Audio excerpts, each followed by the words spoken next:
welcome back to the GSL Code A. We're in our second two best of threes of the afternoon session. Exactly, but before we jump into the next game, I want to highlight one thing once again that we had earlier on when we started today's cast, but that you might maybe have missed.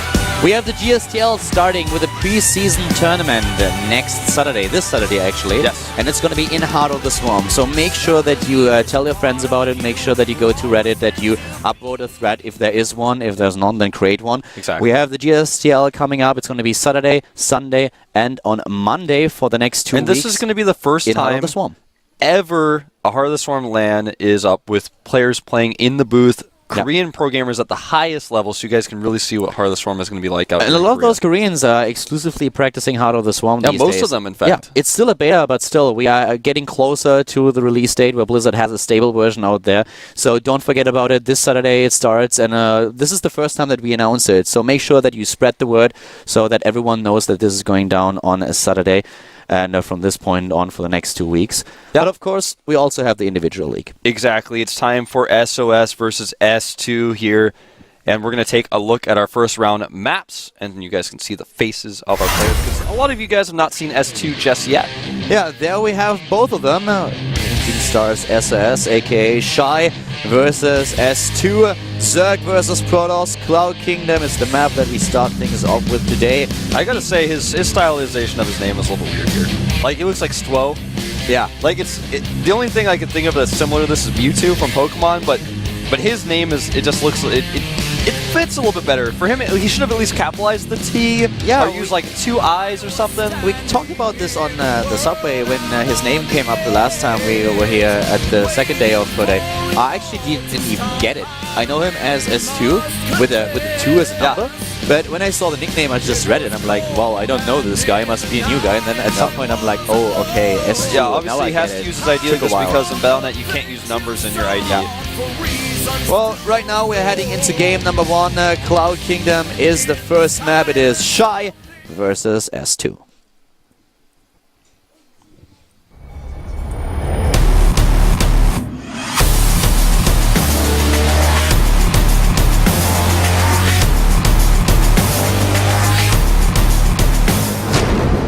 And starting to the bottom left of the map, we have our Protoss player. He is starting in red, and it is, of course,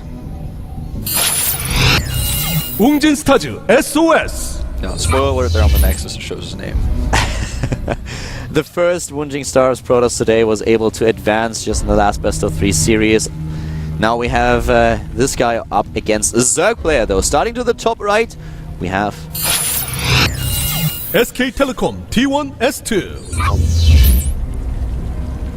I have a weird ID, S1 or T1 S2. It kind of flows off a little bit weirdly.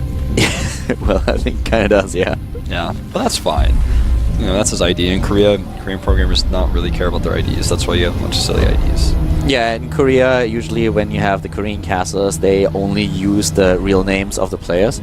So not really the nicknames. It's more of a Western phenomenon.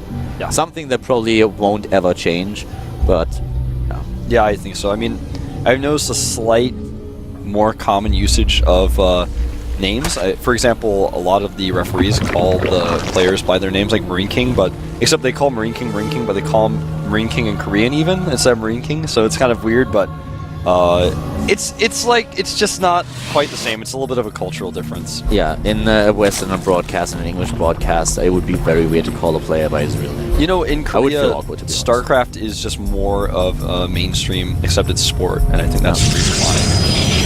What we have here for SOS is starting off with a Forge first, and just talking about him a bit in general, he is definitely the more experienced player of the two of them when it comes to StarCraft 2. Against Zerg, he has a very impressive win ratio with 65%, but as he only recently transitioned to StarCraft 2, we have him with only 20 games played. And in the recent past, he didn't face too many Zerg players. He lost to Stefano in Pro League, and he also lost to Savage, but yeah, if you disregard those losses, he has another one against Hydra that was in the beginning of January, a win against Bial at the 9th of January. So these days against Zerg, not that many good results, but the Pro League format is also one where you play one single map. Yeah, so all those maps were pretty tough for Protoss against it. And let's not forget that a few of those Pro League losses are also in a scenario where you can't prepare for your opponent because it's the GSTL format where you have the elimination system. Yeah. This is very, very different. You know your opponent up front. You know exactly who you're facing on which maps and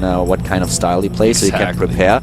So we can't really say too much about SOS for the recent past.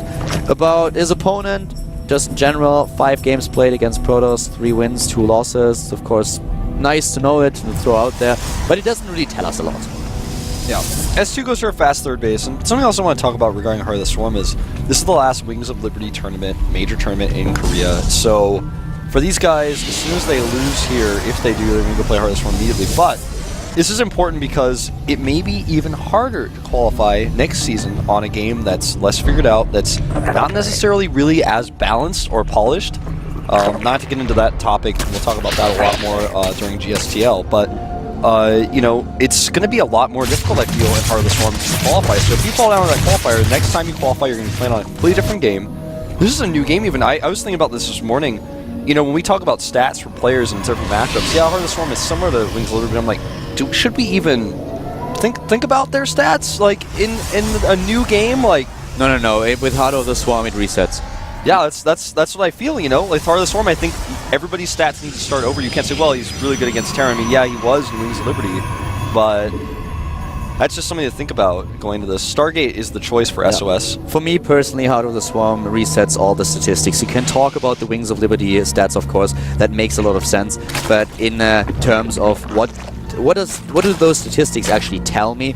There's no use. Yeah, it's more like they become, rather than statistics, achievements. Yeah, and that's definitely the case. But you raise a very good point. If those players lose here, then they switch to Heart of the Swarm. This is exactly what happened to Seed. Seed lost to Center again in the first round, dropped back into Code B, and the first thing that he does is he writes a Twitter in the tweet, and he's like, well guys, that's it.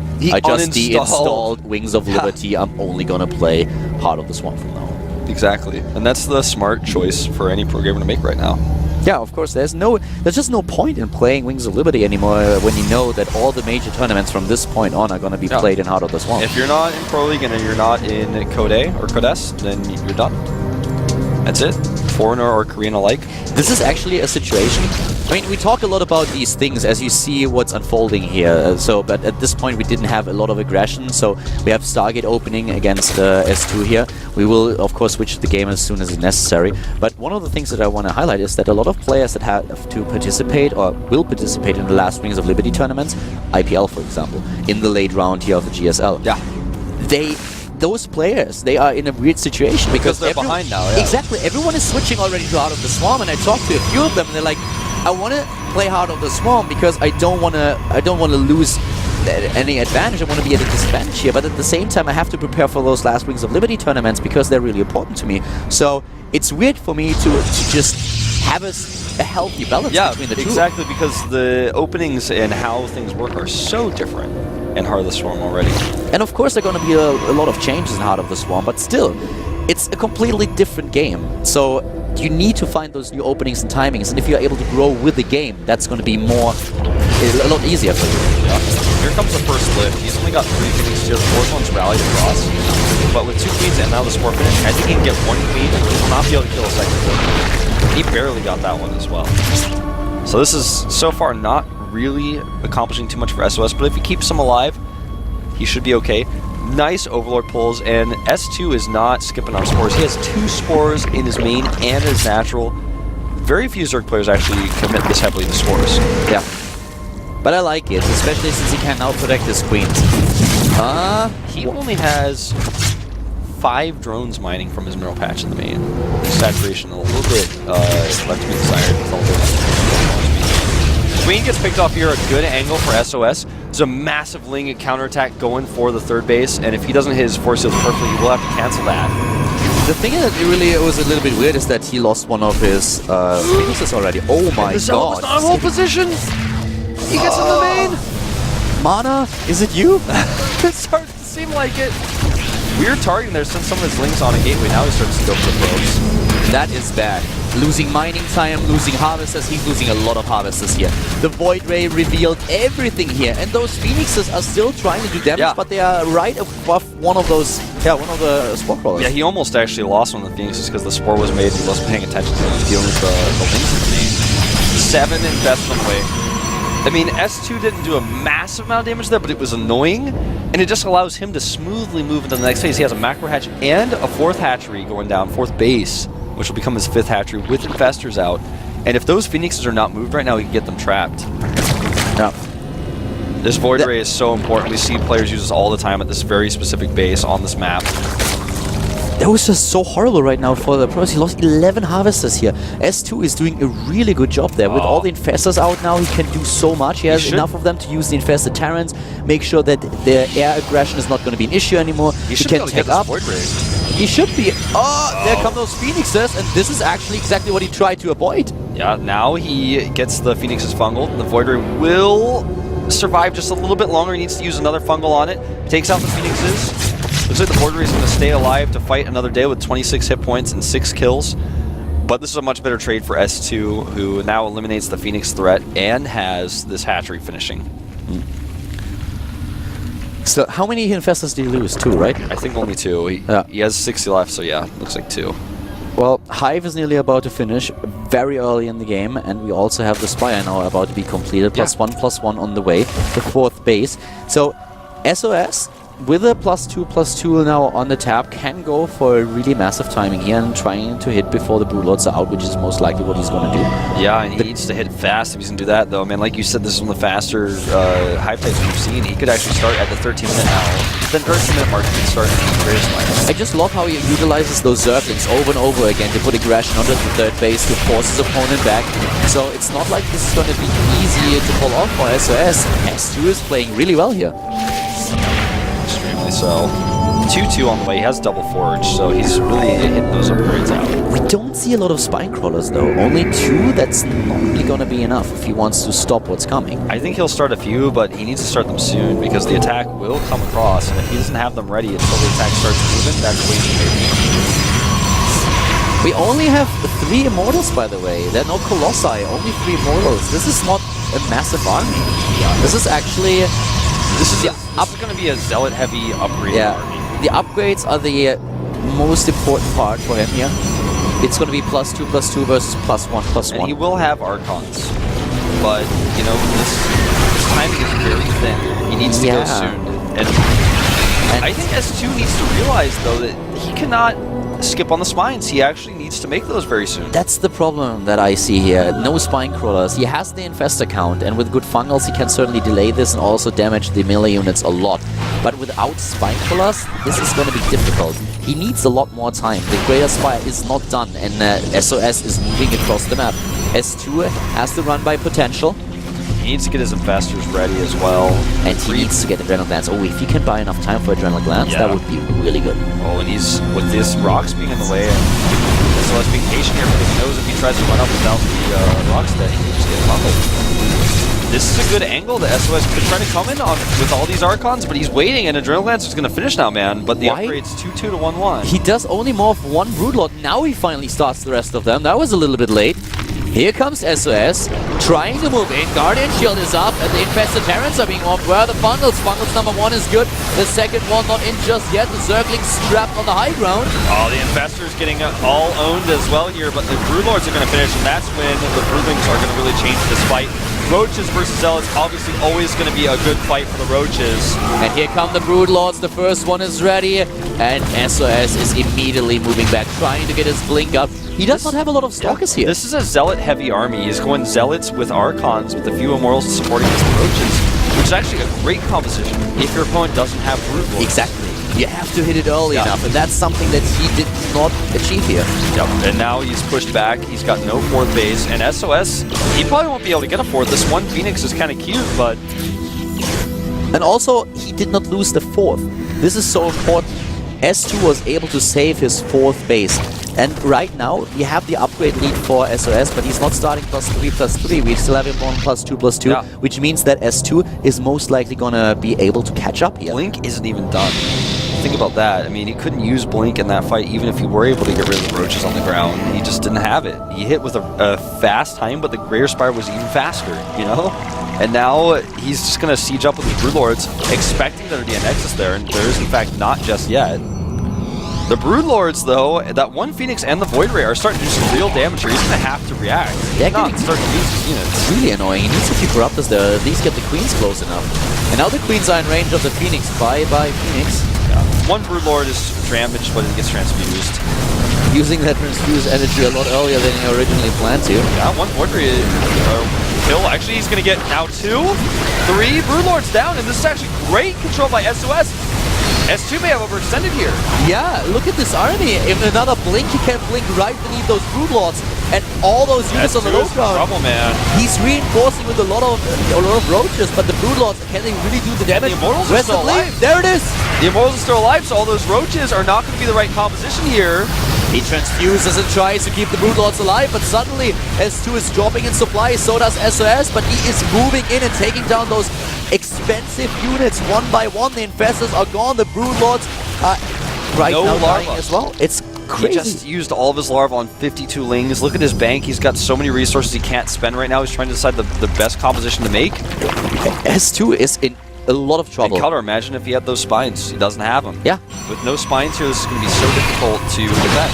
He kind of has the bank still. No Infestors either. He needs these 5 that are coming out right now, and SOS doesn't know this, so he's not going to try to come in too early. Well, if he completely reinforced with only roaches and zerglings, and he's up against such a beefy army here. With these Archons as well. +2, +2 upgrade, same upgrades as S2. Yes, the Zerg goes straight into the +3 attack upgrade, but this is a very difficult position for him to be in. This is such a huge army. Both Archons with 19 kills each right now, putting him up to 38. He's going to fight it now with the Immortals just in the middle of the army, exactly where you want them.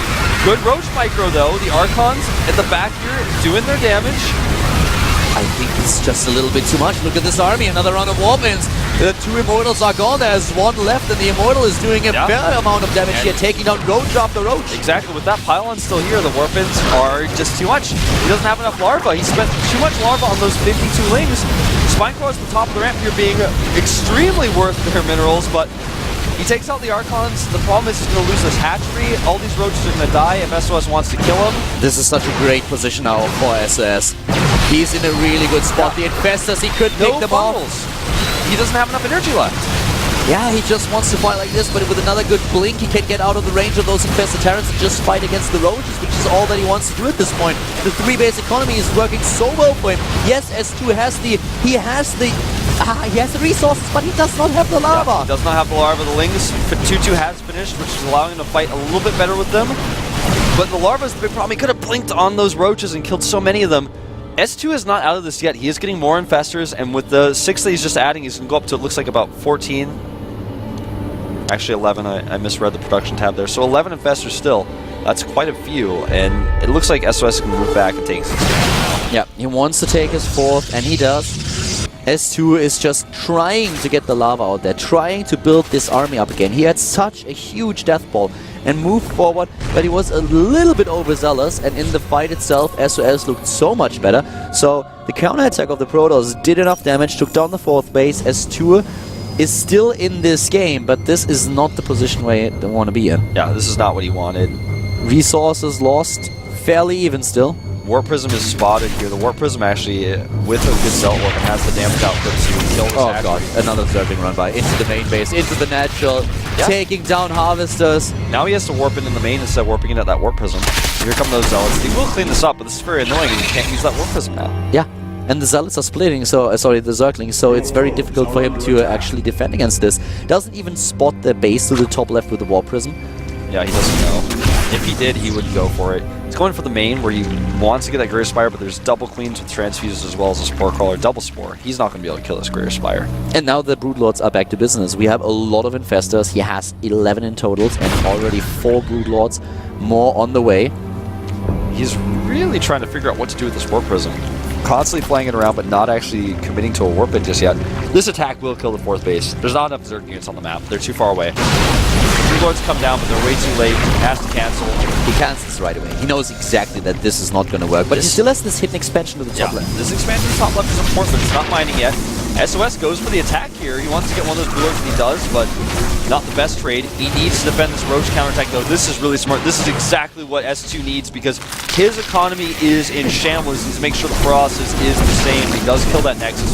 Meanwhile, Zealots try to kill a Greater Spire in the main. Exactly, and this looks like he will succeed. I don't think that there's any chance that this Spire is not going to be killed if there's not a miracle transfuse. Get the Infestation Pit if he targets it as well, and ignores the Blue Lords. Unfortunately, he's not. And look at those Roaches. They don't do anything here. They're trying to run away. That's the only thing that they can do because SOS is on a hunt. Yep. Infestation Pit is saved in the main. He does not target it until it's way too late. Doesn't even get any of those infestors. And still, SOS does not know about that base at the top left. This is really important because it would only take a group of 6 Zealots to just completely destroy it. And he's now going to find it maybe with that Observer. But let's just think about what we had a few seconds ago. Greater Spire gone, no Broodlords anymore. So what you have to stick to is Infestors in composition with Roaches. And this does not work too well. And look, the Warp Prism is there again. He goes for the spawning pool. I would have much rather seen him go for the Infestation Pit, to be honest. He's actually trying to get out. Yeah, he's not going to throw these units away. This is one of those counters that you have against Broodlords. Mothership and Archantol is, of course, a great composition, but one of the things that he can always do is get the Warp Prism. I don't think he researched speed for the Warp Prism, so we have a slow one. Yeah. But you try to make, you try to take advantage of the fact that the Zerg is very slow with his army. Circumvent the army itself, go into the main base, open up another point of focus for the Zerg, and this did not go well for S2. S2 had a great position early on, but try it. SS, he's fighting back. It really is. This is a crazy game that we're watching right now. I love it. Zealot drop now in the main. If he waits until he's on top of that Infestation Pit, he might be able to target down. Even with the Roaches here, he could try to go for it, but goes away. I think I'd like to see a Queen in the main just to stop his harass. He has to cancel this 4th again, but the thing is, there's another 4th that he knows about now. He still doesn't see the creep. If that probe were 1 hex up, no, he actually can see it. I'm not crazy. Yeah, he can see it, but this is so... I don't think that he realizes He's this. not noticing it. It's like a tiny... Now he knows for sure. Here we go. Warps in the pylon, goes to the top left, sees it, will send a few Zealots over. That pylon is so important now because positionally he can't actually get over there against the S2. Oh, at the 3rd base, here comes the Warp Prism going in right away at the 3rd base. There we go. And taking down more and more Harvesters. Bam, 25, 26 killed. Such a great game by SOS with how he manages these several points. This multitasking is just way better than S2's at this point. I could not agree more. More Zealots warping in here. This is actually so positional. Not only could he potentially kill his hatchery, but he's going to force the Broodlords to be exactly where he wants them to be. So he can attack here with the Infestors on one side. He has to make a choice. He has to fight the army or lose his base. This Infestor count is crazy. Right? It is crazy. He's got so many, but he's still not dealing with the Zealots, which is starting to pick his drone count out. He's dropping in supplies so rapidly, his economy is in tatters. Exactly, and he doesn't really have a bank, and here come those Infestors with a lot of energy wasted into Infested Terrans that are just being dodged by SOS. Yeah. And remember, these Infested Terrans don't have upgrades anymore. The worker count is down to 36 for S2, which is never where you want to be. No. On the other hand, one of the things that we also have, oh god, another warp in the main base, and this time he will get the tech structures. Yeah, he can get both without a problem at all. The problem is, though, that there is a high Broodlord count and a lot of Infestors, so taking down the army itself is not going to be an easy task. Yes, we have only a few Harvesters left for S2, but this also means that in army supply they are still kinda even. Elite for SOS, no doubt about it, with 132 against 108, but this is still a very, very difficult army to beat. With the tech being destroyed, no more Infestors, he's got a great army as he does, but it's only going to be one army. He doesn't have an economy to rebuild Broodlords, even with the Greater Spire rebuild. So this is his one army. If he loses it, the game is over. And SOS is trying to actually run around here. He's got the slightly more mobile army. He could take out this base. Is he going to commit to a fight here? Good bundles. I don't know how much he should really want to stick around, though. Extended Thermal Lance is just now done the entire time. He was fighting without the range upgrade for his Colossi. Now he has it. And we have the Greater Spire done again. He goes straight into additional Broodlords. Doesn't have a lot of resources here, but just enough. The problem for S2 really is that he also doesn't have the bank. It's not like he cannot just suddenly warp in another round of Stalkers or Zealots if he wants to in the big fight. He finally rebuilds his spawning pool, which, you know, honestly, that's a pretty big deal. I think he's probably going to, now that that's finished, start some spines. Because obviously without it, he can't make spine pool. Zealots will throw the base to the top left. There's enough cans to buy time on these roaches, but he needs a warp in. And 3 zealots is not going to be enough. He needs to get those units back. I think he will be able to save this base. Meanwhile, killing the base at top left is quite huge. These run-bys from both players are just excellent. Roach to the bottom left, to the top, bottom right, to the top left. We have the zealots. He's not targeting the base is still not gone. He still saves it. S2 is still in the game, even though he's 50 supply behind. The difference in harvester count makes up for an army supply where he could succeed if he gets good fungals off. Yep. This is such a crazy game, you know. I feel like SOS is always just a little bit ahead, like he's one big step ahead, but S2's control and his movements are just keeping him in this game. The funny thing is that SOS has so many harvesters that are only mining from one base.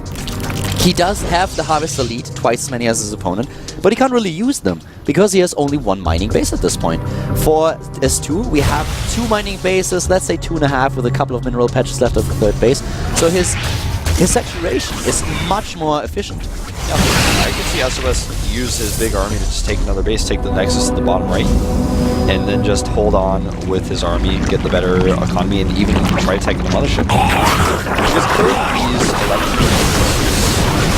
I think he's committing right now. He's moving in, and with all that area of effect damage that he has, thanks to the Archons and Colossi, he can do a lot here. He's blinking on top of those investors, taking them down one by one, and he has the Broodlords. He has the perfect angle. And it looks like you may finally just have too much for this Zerg army. Pulls back against the Broodlings, but he's already killed so many of the investors. He can get a warp in. He's got that pylon up, takes out the spine. He's just going to get a position behind this base, it looks like, to try to pick off some more of the drones. He can't blink in again. He has the Stalker count, and there's not a lot of energy on the Infestors left. They can't fungal. They can't go for a massive amount of Infestor Tyrants. Look at how low they are. There goes the base. And finally, I think SOS has finished this, and he doesn't have to be so safe anymore. He can just poke away at these drones from the high ground, and that's exactly what he's going to do. He's just playing this so safe at this point. After a 34-minute game, you know, you never want to overextend. Yeah. That's what you don't want to do. Blink, here we go, 1, 2, he focuses them one by one. This is actually a scary blink. If there's enough energy for fungals, then you get fungal on the high ground, out of the range of the Broodlords, and then they do their damage. But there's no energy left for that. And this is going to be game-ending. There's way too many Stalkers at the reinforcing pylon. This is it. All the Infestors start to go down. He's only got 3 Broodlords left, and he's making a creep tumor right now, but I just don't see how that's going to be helpful. Yeah, I don't know either. That little bit of creep is not going to win him the game. He actually committed a lot to those Infested Terrans where I thought that Fungals might be the better choice.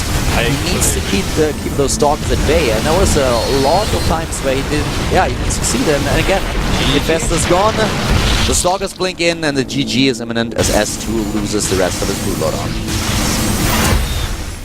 And there you have it in game number 1.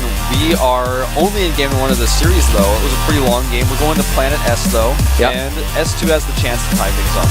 S2 with the chance to tie the series. SOS could do it with the 2-0. Yeah, really cool game on Cloud Kingdom. Cloud Kingdom always one of those maps where we usually see like a little bit of longer Protoss Zerg matches. Yeah, I like Protoss versus Zerg on that map. Yeah. It's even better than Daybreak, I feel. Unless it's MC versus Roro. That's also cool.